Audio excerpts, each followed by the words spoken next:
Hello and welcome to my introductory video on the Magic Carpet level editor. This editor is about 30 years late. It was originally created by Mo Burma. Since then I've taken it and created an Avalona app using C#. So we're going to get right into it today.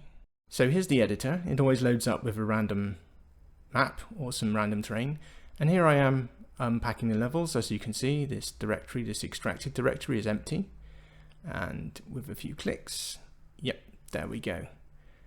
You can see the extracted files.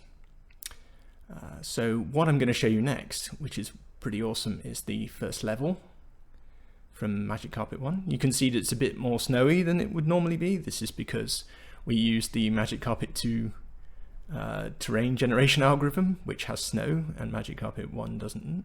Hidden Worlds does, but Magic Carpet 1 doesn't. Now you can see I've loaded up level 33. This is an awesome map where the player is sort of stuck in a maze and has to sort of reclaim spells one by one. You can also see that we can sort of just completely clear the terrain and have it completely set to empty, or we can create a random map, as you can see here. And you can see here I'm adjusting some of the terrain variables. This is to make the terrain a bit smoother and a bit more grassy. But you can add more rivers, you can sort of add more ponds, just play around with the variables and see what you can create. It really is quite good fun. Yes, lovely. Much better. Down in the bottom left-hand corner you can see these warnings and these errors. This is actually very useful for being able to see what problems your level has. Here you can see that we don't have any offensive spells and we don't have a castle spell, so we can't actually complete the level. This validation you can run manually, or it gets triggered every time you save. It's a very useful feature. This way you can always make sure that the player can complete a level.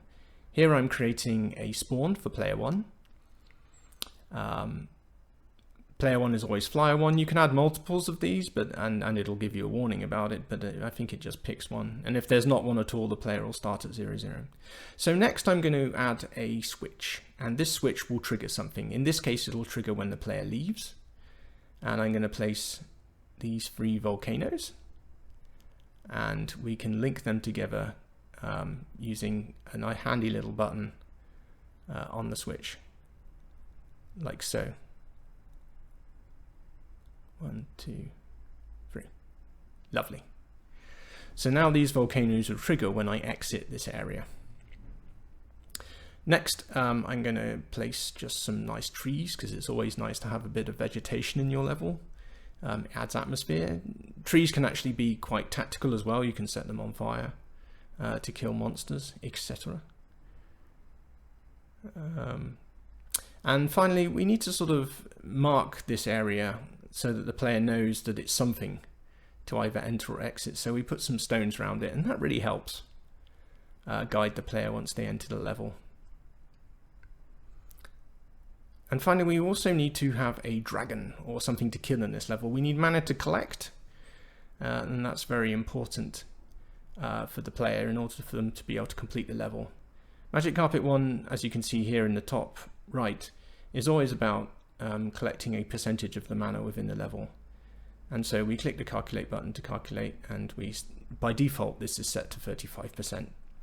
It's a fun fact that you couldn't actually complete the original Magic Carpet 1 because they had this set wrong in the final level. They actually fixed it with a patch and with Hidden Worlds expansion.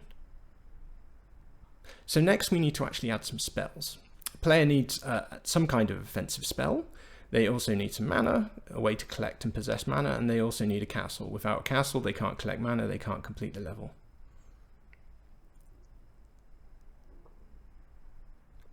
As you can see, I just need to add these.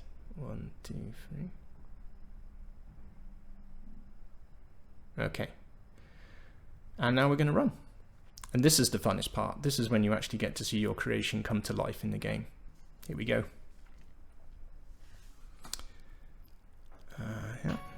So just click the spinning globe, that will start the first level.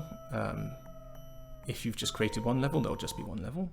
And if you've created multiple using the pack option, they will go in sequence. So But the spinning globe always starts a new game. There we go, collecting our sort of bare minimum to be able to play the game. And as we leave, come on. Yeah, there's the volcanoes. Awesome.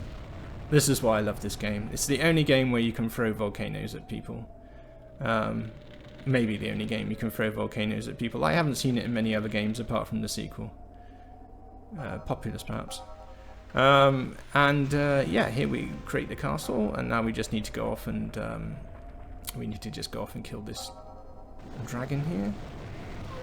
Don't worry, this will be nice and quick. Luckily, he's quite near where we've placed our castle, so it won't take long to collect the mana and finish the level. But if it gets too boring, I'll fast forward this part. There we go. Look at that. Level completed. Press spacebar. There we go. Awesome. Creatures 100%, of course. Less than a minute. So, what I also want to show you today is the ability to add AI to the levels. So you just literally just adjust this slider, and it sort of, you can have up to sort of 7 other players. And you sort of select what spells they can use and they can't use. These are explained in more detail, but basically it comes down to whether they gain the spell when you gain it, or whether they have it from the start, or whether they have it but they can't use it, which I don't think works, to be honest. We tested it, it doesn't seem to work. We believe it was hard-coded. And I believe there's one more option, which doesn't come to mind right now. Maybe if I get a chance to re-record this, I'll change that. Okay, so you can also change their stats as to how sort of aggressive they are, etc. But here I'm setting their starting castle level. Now, interesting fact, if they don't have the castle spell, that castle won't be there when you start the level. So not only do you need to set the level, but you also need to give them the castle spell, which is logical if you think about it. But only AI players can start with a pre-built castle, which, you know, is fair enough. It would be nice to have some different scenarios, but if you want scenarios and complexity, then you go to Magic Carpet 2. So you can see that we have this AI castle, which is pretty awesome. I think he is going to be around here somewhere. Oh, there he is. This time we're not actually going to go through the rigmarole of killing him, etc. It would take a long time, but you get the idea. So what's really important here is the fact that you can now unpack the original levels. You had to use a third-party tool before, but now it's built into the editor. You can just do it. The fact that you can unpack these levels means that you can look at the examples, you can look at how these switches and these triggers and so forth are used in the game, and you can replicate levels yourself. There's also a manual online, as you can see here. That's available via the help menu. It's pretty detailed. I will provide links to all this below.